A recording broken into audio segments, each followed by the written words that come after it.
কারি বানাবো।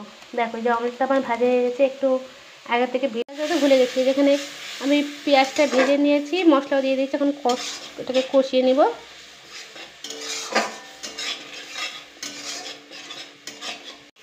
তো আমার পেঁয়াজ আর মশলাটা ভালো করে ভাজা হয়ে গিয়েছে, তেল ছেড়ে দিয়েছে। এর মধ্যে দিয়ে দেবো জল।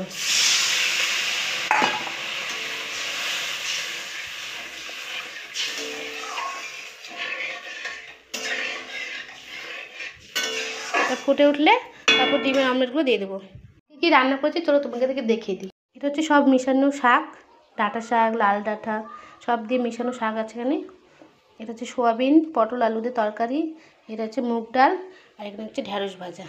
জলটা ফুটে গেছে, এবার আমলগুলো দিয়ে দেবো।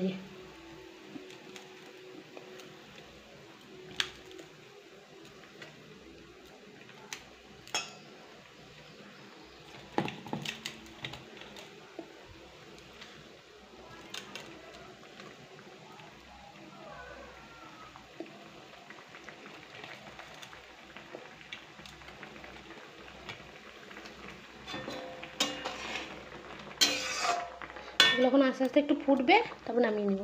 আমার ডিম কারি রেডি, যে নামিয়ে নিয়েছি। দেখো কেমন হয়েছে জানিও।